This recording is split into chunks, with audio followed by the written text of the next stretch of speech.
पिछले एक हफ्ते से दुनिया भर के अंदर जहां पर गाजा और गाजा के साथ इजराइल की शांति वार्ता पीस प्लान की चर्चाएं हैं। दुनिया भर के राजनेता ट्रंप को इस बात की बधाई दे रहे हैं कि साहब आपने बहुत कुछ करवा दिया। तमाम लोग उनसे ये सवाल भी पूछ ही रहे थे कि सर यूक्रेन और रशिया इस बीच में चैप्टर कहां गायब हो गया। रशिया और यूक्रेन को वर्ल्ड मीडिया ने भले ही अटेंशन ना दिया हो, ट्रंप पीछे से लग करके जेलेंस्की और ट्रंप पुतिन के बीच में समझाइश कराने में बिजी तो थे। आज के सेशन में हम जिक्र करेंगे पिछले एक हफ्ते के भीतर किस तरह से ट्रंप ने मेहनत करके पुतिन और जेलेंस्की को एक टेबल पर लाने का प्रयास किया। लेकिन आज जब हम ये सेशन करने जा रहे हैं, उस सेशन की हेडलाइंस इस तरह से हो जाती हैं कि ट्रंप ने पुतिन से मिलने से इनकार कर दिया। अब आप पूछेंगे सर अभी थोड़े दिन पहले तो मिले थे ये लोग। आपको याद होगा अगस्त 2025 में अलास्का के अंदर अमेरिका में पुतिन ने और ट्रंप ने मुलाकात की थी और उस मुलाकात को परसुइंग पीस की तरह से देखा गया था। कहा गया था कि यूक्रेन और रूस अब जल्दी एक दूसरे के साथ समझाइश कर लेंगे और युद्ध रुक जाएगा। ट्रंप लगातार दुनिया में ये अपना इंप्रेशन डालना चाहते हैं कि उनके दबाव से, चाहे वो टैरिफ का दबाव हो, चाहे फिर वो व्यापार के अंदर आइसोलेशन सैंक्शंस देने का दबाव हो, या फिर उनके वेपन्स का डर हो, इन सभी से शांति आती है। और इसी शांति को स्थापित करने के लिए वो रूस पर लगातार दबाव बनाते आ रहे हैं। इसी बात को आज के सेशन में हम लेकर चल रहे हैं क्योंकि हेडलाइंस में है कि रशिया ने इनकार कर दिया है, ट्रंप ने इनकार कर दिया है कि फिलहाल हमारे बीच में कोई वार्ता संभव नहीं है। अब आप पूछेंगे 1 मिनट, ये बात आई कहां से थी कि ये मिलने वाले हैं? तो असल में ट्रंप ने ही आज से 3 दिन पहले कहा था कि वो बुडापेस्ट, हंगरी में पुतिन से मिलने वाले हैं और ये बात जो न्यूज़ के अंदर निकल कर आई तो ये बड़ी चर्चा का विषय बन गई कि यार ट्रंप खुद बोल रहे हैं कि वो पुतिन से मिलने वाले हैं बुडापेस्ट में।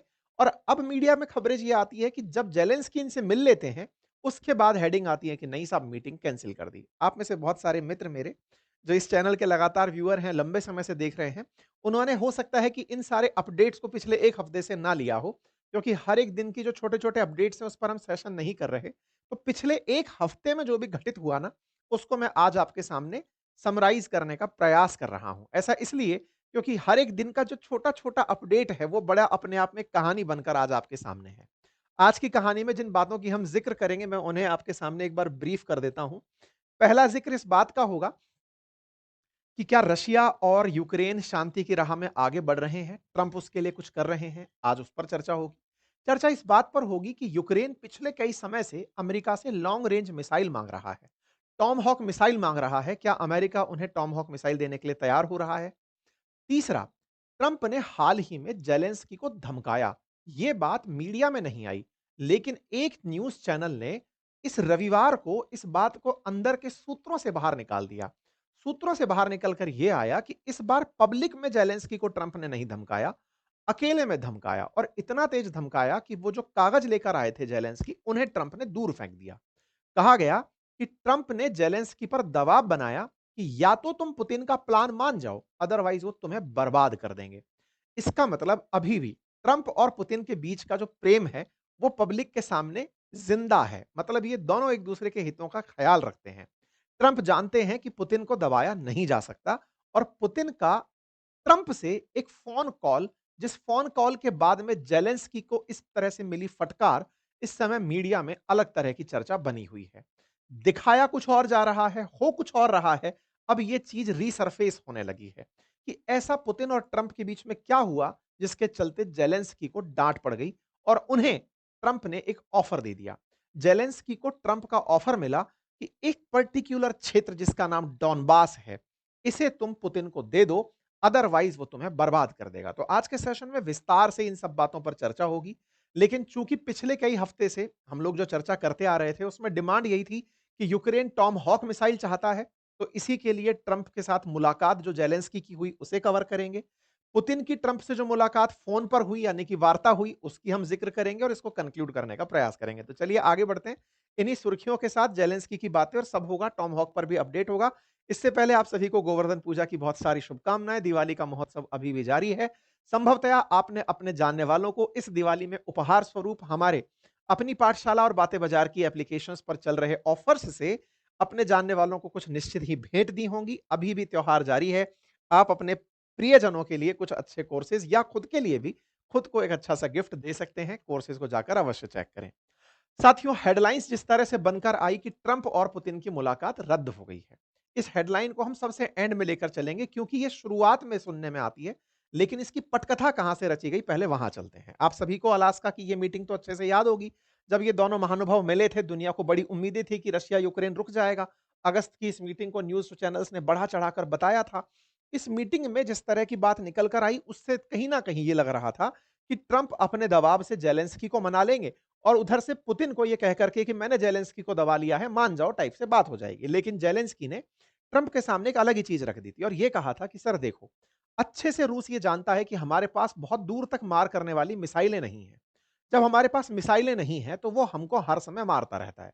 आप अगर हमें टॉमहॉक मिसाइल जो कि लंबी दूरी तक मार करने वाली मिसाइल हैं, अगर वो दे दें, तो हम रूस की राजधानी मॉस्को में बम फोड़ सकते हैं। ट्रंप ने इन्हें एक तरह का आश्वासन भी दिया था। क्यों दिया था? क्योंकि भाई तुमको हमने सुरक्षा की गारंटी जो दी है, तुमसे आधा यूक्रेन जो हमने मिनरल्स के मामले में ले जो लिया है, ऐसे में ज़ेलेंस्की इसी उम्मीद के साथ ट्रंप से फिर से मुलाकात का प्लान करते हैं। टॉम हॉक क्रूज़ मिसाइल लेने के लिए पहुँचते हैं क्योंकि ये मिसाइल अपने आप में बहुत दूरी तक मार करने के लिए जानी जाती है। अमेरिका इसे अपनी बड़ी उपलब्धियों में से एक मानता है। बहुत पुराने समय से अमेरिका इसे यूज़ करता आ रहा है। ये अपने आप में एक तरह की गाइडेड मिसाइल है जो कि हवाई जहाज़ की तरह खुद ही उड़ सकती है, दिशाओं तक पहुँच सकती है। एक तरह से उड़ता-फिरता लंबी दूरी तक मार करने वाला, बड़े वारहेड ले जाने वाला ड्रोन समझिए इस मिसाइल को। इस पर हमने पहले भी आपको सेशन किया था जब पुतिन ने अमेरिका को ये कहते हुए धमकाया था, आज से 2 हफ्ते पहले की जानकारी है। उन्होंने कहा था कि रूस को यूक्रेन को अमेरिका वालों टॉम हॉक मिसाइल मत दे देना। अगर आपने लॉन्ग रेंज मिसाइल दे दी, तो जिसने मिसाइल दी, मैं उसे पार्टी मान लूँगा। आपको ये तो याद होगा ही कि पुतिन हर बार से दुनिया के देशों को ये धमकाते आ रहे हैं कि यदि किसी ने भी यूक्रेन की क्षमता में वृद्धि कर दी, सेल्फ डिफेंस के नाम पर आप उसे कुछ भी दें, कोई दिक्कत नहीं है। लेकिन अगर हमला करने के लिए अगर किसी ने वेपन दे दिए, तो वो मेरा दुश्मन काउंट किया जाएगा। तो ऐसे में अमेरिका को भी इन्होंने चेतावनी दी थी कि आप यूक्रेन को लॉन्ग रेंज मिसाइल नहीं देंगे। ठीक है साहब, टॉम हॉक की जिद पकड़ करके यूक्रेन के राष्ट्रपति अमेरिका पहुंचते हैं। लेकिन उससे पहले पुतिन की धमकी ट्रंप तक पहुंच चुकी होती है कि आप ऐसा नहीं करेंगे। ठीक है साहब। ऐसे में खबर आती है कि ट्रंप ने कहा कि वो सोचेंगे इस डिसीजन को लेने से पहले कि वो यूक्रेन को टॉमहॉक मिसाइलें दें या नहीं दें। अर्थात पुतिन की धमकी ने काम किया। जिद यूक्रेन की थी, पुतिन की धमकी थी। ट्रंप ने कहा कि ठीक है, मैं विचार करूंगा कि हम मिसाइलें दे सकते हैं या नहीं दे सकते। इसी जिद को लेकर के जेलेंस्की यात्रा पर निकलते हैं। यूक्रेन से पहुंचते हैं अमेरिका। अब आप पूछेंगे यूक्रेन से ये क्या टॉमहॉक मिसाइलें लेने पहुंच रहे हैं? देखिए, ट्रंप जब इन्हें सुरक्षा की गारंटी दे चुके हैं, इस बात पर कि तुम्हारे आधे मिनरल्स अब हमारे हुए, अमेरिका आने वाले समय में तुम्हें जितना कर्ज दिया है, उसके बदले में तुम्हारे रेयर अर्थ मिनरल्स को एक्सप्लोर करेगा। तो ऐसे में अब इन्हें यह विश्वास है कि अमेरिका मेरी टीम से है और अमेरिका मेरी सुरक्षा के लिए मुझे या तो नाटो ज्वाइन कराएगा या फिर खुद मुझे सुरक्षा देगा। बस इसी उम्मीद से ये फिर अमेरिका की यात्रा पर निकल लेते हैं। आप पूछेंगे कि इनकी यात्रा का क्या महत्व है? कब जा रहे हैं? तो ये 15 अक्टूबर का आप ट्वीट देख सकते हैं जब ये जा रहे हैं। पिछले हफ्ते की ये कहानी है।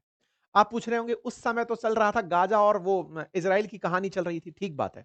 दुनिया ने जब गाज़ा इज़राइल से ध्यान हटाया, उस बीच में ये भी कि ट्रंप महोदय अब तो आपने इतना सबके लिए किया है, मेरे लिए भी कुछ कर दीजिए, शांति करवाइए। हालाँकि आपको याद हो कि गाज़ा और इज़राइल के बीच शांति हुई नहीं है। ट्रंप खुद खिसियाए बैठे हैं, उस पर भी हम सेशन करेंगे। हमास ने मानने से लगभग सा इनकार किया हुआ है, उसको सब तरह की धमकियाँ ट्रंप दिए पड़े हैं। फ़ायदा कुछ नहीं हो रहा है, लेकिन हाँ, पीआर गेम है, उन्होंने अपना अपना इमेज बना लिया है कि ट्रंप ने पीस प्रेसिडेंट का खिताब ले लिया दुनिया भर के राजनेताओं को मंच पे बिठाकर, लेकिन कोई मतलब नहीं है। एनीवे, फिलहाल के लिए ज़ेलेंस्की यात्रा पर रवाना होते हैं। अमेरिका जाने से पहले अपनी तरफ से बोलते हैं कि मैं जा रहा हूँ। वहाँ जाकर के इनसे बढ़िया बात करेंगे, हर बात पर एजेंडे पे डिस्कशन होगा, ट्रंप से मुलाकात होगी, मैंने अपना बढ़िया होमवर्क वगैरह कर लिया है, मैं मिलने जा रहा हूँ। ट्रंप इस बीच में जब ये मिलने के लिए रवाना होते हैं यूक्रेन से अमेरिका के लिए, इस बीच में ट्रंप पुतिन को फ़ोन मिला देते हैं और पुतिन से फ़ोन पर बात करते हुए बातचीत में उनसे पूछते हैं कि कल ज़ेलेंस्की आ रहा है, आपका क्या पक्ष है? बताइए, मैं उनसे बात करूँ क्योंकि अल्टीमेटली मध्यस्थ की भूमिका निभानी है।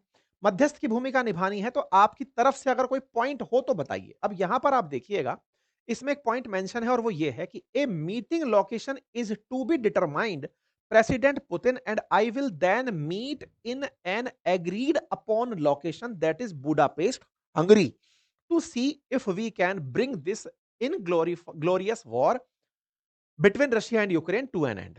अर्थात इन दोनों के बीच में बातचीत में यह सार निकल कर आता है कि यदि जेलेंस्की के साथ इनकी जो वार्ता होने जा रही है उसमें पुतिन का प्लान लागू हो जाता है तो फिर ट्रंप एक डबल मीटिंग करेंगे हंगरी के अंदर, बुडापेस्ट के अंदर, हंगरी की राजधानी बुडापेस्ट में, जहां वो पुतिन से भी मिलेंगे और वहां पर वो यूक्रेन के राष्ट्रपति जेलेंस्की से भी मुलाकात करेंगे। दोनों को समझाइश करवा करके एग्री करवा देंगे कि युद्ध रोक दो। अर्थात एक तरीके से जैसे अभी हुआ मिस्र के अंदर शर्म अल शेख के अंदर गाजा और इजराइल के बीच शांति हुई, कुछ वैसे ही प्लानिंग बुडापेस्ट के नाम पर की गई। कब की है ये खबर? 16 अक्टूबर की खबर है, पिछले हफ्ते में हुए सुधारों की बात है। जेलेंस्की जिस समय यात्रा पर हैं, ट्रंप इस समय पर पुतिन से बतिया लेते हैं और पूछते हैं कि बताओ भाई कैसे आगे चल सकते हैं, युद्ध को कैसे रोका जा सकता है। इन्होंने जो बातचीत हुई उसके बारे में ट्वीट कर दिया। अर्थात ट्रंप ने खुद कहा कि वो बुडापेस्ट में मिलेंगे पुतिन से, लेकिन शर्त क्या है? बातें दोनों देशों के बीच में एक बार बन जाएं। इस बात के तुरंत बाद ही जैसे ही ट्रंप का ट्वीट आता है, थोड़ी देर बाद जेलेंस्की का ट्वीट आता है कि भाई मैं तो अमेरिका पहुंच गया हूं और मैं अमेरिका पहुंच करके अपने रिप्रेजेंटेटिव्स के साथ पहुंचा हूं और यहां पहुंच करके डिफेंस सिस्टम के लिए बातचीत करने आया हूं। अब यहां पर एक बात इंटरेस्टिंग है। जेलेंस्की अपनी बात में लिखते हैं कि मैं Moscow is rushing to resume dialogues as soon as it hear about Tomahawk. यानी जेलेंस्की के दिमाग में अब एक सनक बन गई कि पुतिन खुद शांति के लिए तैयार हुए हैं जब से उन्हें यह पता चला है कि मैं अमेरिका से टॉम हॉक लेकर आऊंगा। अर्थात यह भी एक तरह का अमेरिका पर प्रेशर क्रिएट करने लगे कि सर आप बस टॉम हॉक मिसाइल दे तो दो, पुतिन खुद आकर टेबल पर बैठ जाएंगे शांति वार्ता कराने के लिए। अर्थात व्लादिमीर जेलेंस्की जो हैं, ये पुतिन के डर को टॉमहॉक से रिलेट कर रहे हैं कि बस मिसाइल मिल जाए। आप 17 तारीख का ये ट्वीट देख सकते हैं कि मैं तो मिसाइल लेने आया हूं, बस ट्रंप दे दें, वो तो आके बैठेगा, जब मैं गोली चलाऊंगा इधर से वो डर जाएगा। Okay sir. इस महाशय ने जेलेंस्की ने अमेरिका पहुंचकर इनकी जो अपनी एम्बेसी है, यूक्रेन वालों की जो अमेरिका में एम्बेसी है, वहां पर अमेरिका की बड़ी-बड़ी कंपनियों के सीईओज या फिर उनके जो लीडर्स हैं, उनसे मुलाकातें शुरू कर दी। ये अमेरिका पहुंचते हैं तारीख 17 अक्टूबर। मुलाकात होती है डिफेंस कंपनी रैथॉन के साथ, जो कि पैट्रियट सिस्टम बनाती है। उनसे मुलाकात होती है। अभी पैट्रियट सिस्टम क्या है? S-400 जानते हैं आप, जो रशिया का हमारे पास में है, जो आती हुई बैलिस्टिक मिसाइल्स को रोक लेता है, हवा में मार देता है, हमारी सुरक्षा करता है। ऐसे ही अमेरिका का अपना S-400 समझिए, जिसका नाम पैट्रियट है। हालांकि S-400 400 किलोमीटर की रेंज के लिए जाना जाता है, पैट्रियट 70 किलोमीटर की रेंज के लिए जाना जाता है। 70 किलोमीटर तक डिफेंस दे सकता है। अमेरिका के पास ट्रंप नाम से एक अलग भी है, लेकिन फिलहाल पैट्रियट ही चाहते हैं ये कि हमें अपने डिफेंस के लिए एक पैट्रियट सिस्टम दे दो, ताकि वो आती हुई मिसाइलों को रोक सके। इनके सीईओ से इनका मुलाकात होती है, डिफेंस के जो हेड हैं उनसे मुलाकात होती है। एक मुलाकात इनसे हुई।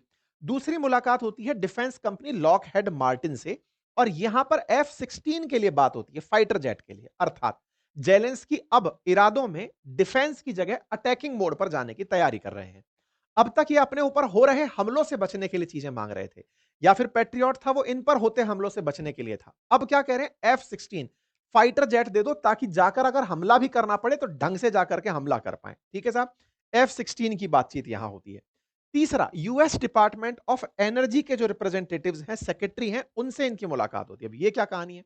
बड़ी इंटरेस्टिंग कहानी है। हो क्या रहा है, पुतिन ने पूरी दुनिया में, विशेष रूप से यूरोप जो ठंड में पड़ने वाला है, थोड़े दिनों में वहां सर्दी बहुत पड़ेगी, और यूरोप ने कभी भी रूस के खिलाफ ज्यादा बड़ा सैंक्शन या फिर प्रस्ताव इसलिए भी नहीं लाया क्योंकि उनकी एनर्जी असल में कंट्रोल रूस ही करता है। रूस में सस्ती गैस है, रूस में सस्ता तेल है, और बड़ी मात्रा में जो गैस है उसकी सप्लाई यूरोप को करता है। जर्मनी जैसे देश, यूके जैसे देश डिपेंडेंट है इनके इंपोर्ट्स पर, कि पेट्रोलियम गुड्स पर या फिर गैस पर, क्योंकि सर्दी को भगाने के लिए ये लोग अपने घरों में जो हीटर चलाते हैं वो गैस हीटर चलाते हैं। पूरे घर गर्म बने रहते हैं ताकि अंदर का तापमान संतुलित रहे, बहुत ज्यादा बर्फ में ये लोग बच के रहें। और वो जो सस्ती गैस है वो रूस जो यूरोप को भेजता आता है। लेकिन अब क्या है? रूस की एनर्जी का विकल्प क्या है? क्योंकि खरीदो अगर गैस खरीदोगे, इसीलिए नॉर्ड स्ट्रीम गैस पाइपलाइन का भी जिक्र हुआ था पुराने समय में। वो गैस पाइपलाइन इन दिनों ब्लॉक चल रही है, उससे गैस नहीं मंगा रहे हैं ये लोग, क्योंकि सैंक्शन लगे हुए हैं। फिर भी गैस की जरूरत तो पड़ती ही है, तो एनर्जी कहां से लें? अब सर्दी फिर आ रही है, फिर जैसे ही सर्दी आती है, रूस वाले खुश हो जाते हैं कि बेटा तुमको हमारी जरूरत पड़ेगी, यूरोप हमारे खिलाफ ज्यादा नहीं जाएगा। क्यों? क्योंकि सर्दी आते ही गैस के बिल बढ़ने लगते हैं, बिजली के बिल बढ़ने लगते हैं। रूस के जितने, ये सॉरी, यूरोप के जितने भी देश हैं, यहां पर प्रोटेस्ट होने शुरू हो जाते हैं, क्योंकि इतने ज्यादा महंगाई बढ़ने लग जाती है। एनर्जी सप्लाई अपने आप में एक बड़ा क्राइसिस है इनके यहां पर। अच्छा साहब, ऐसे में अल्टरनेट बनकर आता है अमेरिका, जो कहता है कि मैं रूस वाली गैस आपको बेचूंगा लेकिन डबल दाम पर। तो यूरोपियन देशों के लिए मजबूरी ये है कि वो रूस पर प्रतिबंध भी लगाते हैं और अमेरिका से डबल महंगी ऊर्जा भी खरीदते हैं, जिससे ओवरऑल यूरोपियन देशों की महंगाई बढ़ जाती है। अच्छा, ये महाशय इस समय आकर के यूएस डिपार्टमेंट ऑफ एनर्जी के जो प्रमुख सेक्रेटरी हैं, उनसे भी बातचीत करते हैं। कहते हैं कि सर जी देखिए, आपसे बातचीत इसलिए की जा रही है कि आप अल्टरनेटिव तो दो, अमेरिका से सस्ती गैस या सस्ती एनर्जी यूरोप के देशों में भेजो, ताकि पुतिन पर निर्भरता इन देशों की कम हो। ये इस तरह की डिप्लोमेटिक बातचीत यहां पर करते हैं। एनर्जी कंपनीज से बातचीत करते हैं कि भाई कोई सॉल्यूशन दो, बिना उसके रास्ता आगे नहीं बढ़ेगा। फिर यहां पर ये पहुंच करके अगले दिन ट्रंप से मिलने से पहले अपना सारा अपडेट यूरोप के देशों को देते हैं कि देखो, मैं आपका मैसेंजर बन के आया था, मैंने यहां बैठ करके सारी कंपनियों से बातचीत करी है, यहां के सेक्रेटरी से बात की है, कहा है कि आप लोगों को सस्ती गैस दें ताकि आप लोग पुतिन से निर्भर ना रहें और उससे अपनी हिफाजत कर सकें।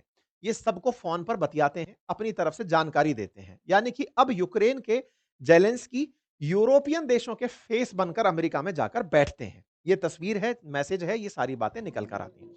इसके बाद ये मिलने पहुंचते हैं ट्रंप से, यानी इससे पहले ये सारी बातें कर लिए, ट्रंप से मुलाकात करने पहुंचते हैं। ट्रंप इनका अपने ऑफिस के अंदर वेट करते हैं।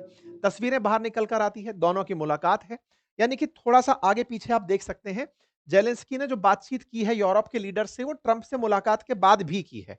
ठीक है। एनीवे, तो ट्रंप से इनकी मुलाकात का ये ट्वीट बाहर आता है। ट्रंप और इनकी बातचीत का ये जो समय है, ये रात 11 बजे का, अक्टूबर 17 का है। इस बीच में दोनों की मीटिंग की तस्वीरें आती हैं, आते हैं, प्रेस को ब्रीफ किया जाता है, ट्रंप के द्वारा लोगों को अपनी तरफ से बातें बताई जाती हैं कि भाई जेलेंस्की आए हैं, इनकी क्या-क्या डिमांड्स हैं, इनके साथ में हमारी बातें हुई। जेलेंस्की इनसे मिलने के बाद में दुनिया को अपडेट देते हैं और कहते हैं कि हमने डिफेंस और डिप्लोमेटिक प्रोस्पेक्ट्स पर अमेरिका के साथ में बातचीत की है। ये जब बातें हो रही हैं, इसी बीच में एक खबर निकलती है फाइनेंशियल टाइम्स की तरफ से और उसमें कहा जाता है कि ट्रंप ने यूक्रेन के राष्ट्रपति जेलेंस्की को रूस की शर्तें मानने के लिए कहा। अब आपके दिमाग में प्रश्न आएगा, ये शर्तें कहां से आ गई? याद करिए, जेलेंस्की जिस दिन 15 अक्टूबर को उड़ रहे थे, 16 अक्टूबर को ट्रंप ने पुतिन से बातचीत की थी। पुतिन ने उस समय ट्रंप को कुछ शर्तें रखी थी। कहा था कि यदि आप चाहते हैं तो उनसे ये बातें कह करके मनवा लो, हम आपसे शांति समझौता कर लेंगे। जेलेंस्की को ट्रंप ने पुतिन के द्वारा दिया हुआ ऑफर सुनाया। कहा कि पुतिन की ये डिमांड्स हैं। क्या डिमांड्स हैं? और अगर वो ऐसा नहीं करते तो पुतिन यूक्रेन को तबाह कर देंगे। यानी कि ट्रंप ने पुतिन का ही एक संदेश जेलेंस्की को सुनाते हुए कहा कि उनकी डिमांड्स हैं, उनको मान लो, अदरवाइज पुतिन तुम्हें पूरी तरह बर्बाद कर देंगे। ट्रंप की ये जो बात है, ये बंद दरवाजों में हुई थी, शुक्रवार के दिन हुई थी। यूक्रेन की तरफ से इस पर कोई बयान नहीं आया, अमेरिका की तरफ से नहीं आया, लेकिन ये बात धीरे-धीरे अखबारों के माध्यम से, विशेष रूप से फाइनेंशियल टाइम्स के माध्यम से बाहर आने लगी। सबके कोई ना कोई मतलब न्यूज़ हैंडलर्स होते हैं जो बाहर खबर भेज देते हैं, तो ये बात बाहर निकल कर आई। क्या था इस बात में? बात में यह था कि पुतिन ने ट्रंप से कहा कि हमें डोनबास वाला क्षेत्र इनसे दिलवा दो, तो बाकी बचे हुए जो क्षेत्र हैं, उन पर हम थोड़ा पीछे हट सकते हैं। अब ये क्या है डोनबास की कहानी? इसको समझते हैं। देखो, अगर आप यूक्रेन का मैप देखते हैं रशिया के साथ लगा हुआ, तो फिलहाल की स्थिति कुछ इस तरह से है। क्या? रशिया ने इस समय कंट्रोल किया हुआ है इस येलो वाले क्षेत्र को। यूक्रेन का 1/5 हिस्सा अभी रूस के कंट्रोल में है। उनमें से ये वाला जो येलो एरिया आपको दिख रहा है, ये पूरी तरह रूस के कंट्रेल कंट्रोल में है। क्रीमिया 2014 से ही रूस के कंट्रोल में है, तो फिलहाल ये तो चर्चा का विषय ही नहीं है। यहां पर जैपोर्जिया के साथ-साथ डॉनबास रीजन, ये 4-5 क्षेत्र हैं, जो कि रूस ने बढ़िया से कंट्रोल में लिए हुए हैं। इनमें से आधा एरिया, यहां से लगभग आधा एरिया, पुतिन चाहते हैं कि इस पर तो नेगोशिएशन ही ना हो, ये तो हमें दे ही दो। यहां पर तो हम अपनी सरकारें बना चुके हैं, बाकी बचे क्षेत्र पर बातचीत हो सकती है। अब इसको ऐसे देखिए, लोहांस्क, डोनास्क, जैपोर्जिया और खैरसान, ये 4 क्षेत्र हैं। इन 4 क्षेत्रों में से लोहांस्क और डोनास्क जो क्षेत्र है, ये लोहांस्क और डोनास्क वाला, इसे एक तरह से समझिए कंबाइंड रूप से डॉनबास के रूप में जाना जाता है। इसके नीचे वाला जो क्षेत्र है जैपोर्जिया और खैरसान, इसको लेकर के जैसा पुतिन ने ट्रंप से कहा और ट्रंप ने जेलेंस्की से कहा, चूंकि ये बंद कमरों में हुई बातचीत है, लीक होकर बाहर आई हैं, इसलिए दोनों ही देश पलटी जरूर मार गए, लेकिन इस बात में सत्यता प्रमाणित हुई जब चीजें मीटिंग कैंसिल होने की तरफ बढ़ी। इसीलिए हम आपको आगे एक-एक करके प्रमाण के साथ लेकर चल रहे हैं। ऐसे में पुतिन का प्रस्ताव था ट्रंप को कि आप ये वाला जो क्षेत्र जिस पर हम लोग कब्जा करके बैठे हैं, इसे रूस को दिलवा दो। इस बाकी बचे जो क्षेत्र पर हमने कब्जा किया हुआ है, यहां पर हम थोड़ा बहुत पीछे हट जाएंगे। इससे क्या होगा? इससे यह होगा कि यूक्रेन भी अपने आप को विजेता समझेगा। इस क्षेत्र को लेकर हम बात कर लेंगे तो ऐसा लगेगा कि यूक्रेन ने अपना क्षेत्र वापस प्राप्त कर लिया। हम भी अपने आप को विजेता समझेंगे कि यह क्षेत्र हमारा हुआ। अगर आपको यह लगता है कि हम यहां से पूरी तरह पीछे हट जाएंगे, नहीं, यह गलतफहमी है। हम 2-3 साल से युद्ध लड़ रहे हैं, अपना इतना नुकसान कर चुके हैं, कुछ भी लेकर पीछे ना हटे तो यह तो बेवकूफी हो जाएगी। अगर इसके बावजूद यूक्रेन नहीं मानता है तो हम इसे बर्बाद कर देंगे। ये पुतिन ने इनको धमकी दी। ट्रंप भी कम कहीं ना कहीं इस बात को समझ गए। उनको यह समझ में आ गया कि अगर पुतिन से यह जिद लगाकर बैठी जाए कि तुम ये सारी जगह छोड़ दो, तो वो मानने वाले तो नहीं है। क्यों? क्योंकि विजेता तो पुतिन है ना इस युद्ध के अंदर, ज्यादा जगह तो कब्जा उनने कर रखी है। ऐसे में उनको पीछे हटाने के नाम पर कोई ये कहे कि हम यूक्रेन को टॉमहॉक मिसाइल दे देंगे और वो जाकर के रूस को मारने लगेगा, तो रूस वाले डर के पीछे आ जाएंगे। तो रूस के पास तो एक से बढ़कर एक किंजल जैसी मिसाइल सिस्टम है जो कि बर्बाद ही कर देगा इन लोगों को। तो इसी वजह से ट्रंप ने यूक्रेन को समझाते हुए कहा, जेलेंस्की को समझाते हुए कहा कि मान जाओ उसकी बात, अदरवाइज वो तुम्हें बर्बाद कर देगा। अगर तुम ये जिद करके अटक गए कि नहीं साहब मुझे तो पूरा ही चाहिए, मुझे आप मिसाइल सिस्टम दे दो, मैं उसको गोला मारूंगा, वो तो डर जाएगा। बोले ऐसा नहीं है, बदले में वो फिर जो तुम्हारे ऊपर एक्शन लेगा, अभी कहीं छिटपुट लोगों को मार रहा है, फिर वो एक साथ एक ही गोले में साफ कर देगा और वो बहुत भीषण युद्ध होगा। इस तरह से इनके बीच में एक बातचीत हुई जो मीडिया के अंदर बाहर निकल करके आई। ठीक है। ये बात फिर वाशिंगटन पोस्ट में छपती है और कहा जाता है कि पुतिन डिमांडेड यूक्रेन सरेंडर की territory in call with Trump. धीरे धीरे ये अखबारों में आना शुरू होती है। फाइनेंशियल टाइम्स के बाद में वाशिंगटन पोस्ट की ये सुर्खी बनती है और इसी बीच में बात निकल कर आती है कि जेलेंस्की जो पेट्रियट मिसाइल मांगने गए थे, ट्रंप वहां से किनारा कर गए। ट्रंप ने एक और एक्सक्यूज ढूंढ लिया, यूनान दर्द की यूनानी तकनीक ढूंढ ली कि ये आए थे मिसाइल मांगने, इन्हें टेंशन देके भेजो। तो जेलेंस्की जो मिसाइल सिस्टम मांगने आए थे, इस पर ट्रंप ने बात ही नहीं की। एक तरह से वो टॉम हॉक की बात पर कहा कि हाँ हाँ हम विचार करेंगे। यूक्रेन ने बकायदा अमेरिका को ऑफर किया कि आप हमसे ड्रोन ले लो और आप हमें टॉम हॉक दे दो, हमने ड्रोन बनाना सीख लिया है। अमेरिका ने कहा हाँ हाँ हम विचार करेंगे, ऐसा कह के इन्हें यहां से निकाल दिया। लेकिन इस बारे में ट्रंप ने किसी को कोई बात बाहर आकर नहीं बताई कि मुझे पुतिन ने क्या कहा। यानी कि बिहाइंड द कर्टेन जो बातें हुई, उन बातों में ट्रंप का पुतिन और जेलेंस्की के लिए जो संदेश था वो बाहर नहीं आया। ट्रंप बाहर आते हैं, पब्लिक को बताते हैं कि हाँ हमारे बीच बातचीत हुई है, सुरक्षा की गारंटी अपने आप में नाटो की बातचीत है, लेकिन हाँ टॉम हॉक को लेकर के कोई भी बातचीत हमारे बीच में फिलहाल तो नहीं हुई है। इस बात को लेकर के इन्होंने अपनी तरफ से मीडिया को ब्रीफ कर दिया। इनसे फिर पूछा गया कि क्या सर आपको लगता है कि आप जंग को खत्म करवा देंगे? इनने कहा प्लानिंग तो यही है कि जंग खत्म करवा दी जाए। प्रेस कॉन्फ्रेंस में ये अपनी बातों पर कहते हैं कि मिलना तो चाहते हैं, लेकिन टॉम हॉक मिसाइलें अपने आप में विचारणीय तथ्य है, देना है कि नहीं देना है। यूक्रेन को टॉम हॉक अगर दे देते हैं तो अमेरिका की हिफाजत की उसे जरूरत है, लेकिन अमेरिका को भी टॉम हॉक की जरूरत है। ऐसी बातों को सार के रूप में अगर देखा जाए तो केवल वो इतना ही है कि ट्रंप को जो संदेश प्राप्त हुआ था वो जेलेंस्की की जिद ने कंप्लीट नहीं होने दिया। ऐसे में इनकी तरफ से फिर मैसेज निकल कर आता है, no more vast and unsustainable sum of money spent.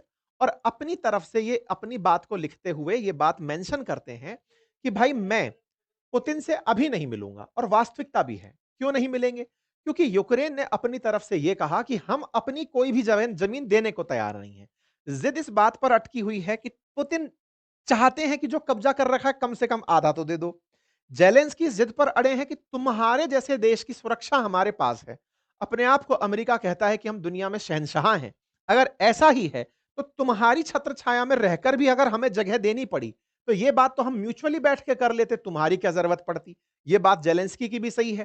भाई अमेरिका तुमको अगर हम बिचौलिया बना भी रहे हैं और तुमसे सुरक्षा भी ले रहे हैं, तुमको पैसा भी दे रहे हैं, अपने देश के संसाधन भी दे रहे हैं, उसके बावजूद तुम कह रहे हो आधा जगह उसको दे दो, तो फिर तुम्हारी सुरक्षा का महत्व क्या रहा? ये तो हम खुद ही टेबल पर बैठ के बतिया लिए होते। तो कुल मिलाकर के जेलेंस्की ने अपनी मीटिंग में इस बात को कंक्लूड कर दिया और कहा कि हम जगह तो एक इंच नहीं देंगे। अब जब इधर से ये जगह देने को तैयार नहीं है, उधर से पुतिन की तरफ से बयान आ जाता है, यानी कि उनकी टीम की तरफ से बयान आ जाता है कि साहब हम भी पीछे हटने वाले नहीं हैं। तो दोनों अपनी अपनी जगह अड़े हुए हैं। तो ट्रंप को फाइनली कहना यही पड़ा कि भाई मैं अभी मीटिंग करने के मूड में नहीं हूं। मतलब यहां पर इनको, ये जो खबर आप देख रहे हैं फाइनेंशियल टाइम की, कि Trump urges Zelensky to accept Putin term और बी डेस्ट्रॉयड बाय रशिया। या तो शर्तें मान जाओ या फिर रूस तुम्हें बर्बाद कर देगा। ये हेडलाइन बनकर के सुर्खियों में चलने लगती है। बार-बार इनसे पूछा जाता है सर कुछ ऐसा हुआ है क्या? बोले यार ब्लॉकेड की स्थिति है। अब बुडापेस्ट में मिलकर क्या ही करेंगे? इस बात को जेलेंस्की भी अपने साथियों को बताते हैं, भाई साहब मैंने तो यही कहा कि जब तुम इतनी बड़ी सुरक्षा देते हो, तो सुरक्षा के नाम पर आधी जगह क्यों दिलवा रहे हो? जेलेंस्की अपनी जगह सही, रशिया वाले अपनी जगह सही। ऐसे में दोनों के बीच में जो फिलहाल बात बनती दिखती है वो पैट्रियट की है कि तुम हमारे ऊपर आने वाली मिसाइलों से हमारी रक्षा करवा देना। जेलेंस्की कुल मिलाकर बाहर निकल कर आते हैं और कहते हैं कि साहब हमने अपनी बातें बढ़िया रख दी, अब हम आगे की तरफ सुरक्षाओं पर डिस्कशन कर रहे हैं, यूरोपियन देशों से बातचीत कर रहे हैं। कुल मिलाकर के दोनों के बीच में फिलहाल कोई भी सामंजस्य बनता नहीं दिख रहा है। फिर रूस वाले भी बाहर आ जाते हैं, फॉरेन मिनिस्ट्री सर्गेई लैवरोव बाहर निकल कर आते हैं और उन्होंने कहा कि हमने अपनी कोई पोजीशन चेंज नहीं की है। हम पूरा की पूरा यूक्रेन का जो हिस्सा है वो चाहते हैं, हम कम पूरी तरह कन्फर्म करना चाहते हैं कि हमारी कोई पोजीशन चेंज नहीं हुई है। ऑब्वियस सी बात है। भई अगर कैमरे के पीछे ये चर्चा हुई है ट्रंप से कि आधी जगह हमें दे दो, आधी उन्हें छोड़ दो, ये तो म्यूचुअली एग्रीड बात है। लेकिन जेलेंस्की खुद पब्लिक में निकल कर आ रहा है, कह रहा है हम 1 इंच नहीं छोड़ेंगे। तो इनने भी कहा हमारा भी स्टैंड क्लियर है, हम 1 इंच हम भी नहीं छोड़ेंगे। तो बाकी वहीं की वहीं चीजें फंस जाती हैं। तो फिर खबर बनकर आती है कि साहब ट्रंप और पुतिन के बीच की जो बुडापेस्ट की मीटिंग है, ये कैंसल हो गई है। तो असल में ये बात होनी ही क्यों थी? जब दोनों देश मान जाते तो हंगरी के बुडापेस्ट में बातचीत होती। माना कोई भी नहीं, जेलेंस्की आए खाली हाथ वापस चले गए। ऐसे में ट्रंप फिर से एक बार फेल हुए इन दोनों को टेबल पर लाने में। कुल जमा अर्थ यही है। बाकी तो इनकी तरफ से सफाई है। इस बीच में यूरोप अपनी तरफ से अपने आप को दर्शक दीर्घा में बैठा देख रहा है। जेलेंस्की बढ़िया से अब आनंद ले रहे हैं इनकी सुरक्षा के कि सर देख लो आपके होते हुए भी कुछ नहीं हो रहा है। आप बैठ के डपियाए थे, लेकिन दुनिया आप पर फिलहाल हंस रही है। हाल तो खैर यूरोप का भी ऐसा ही है। यूरोप में आने वाले समय में भीषण सर्दी पड़ने वाली है।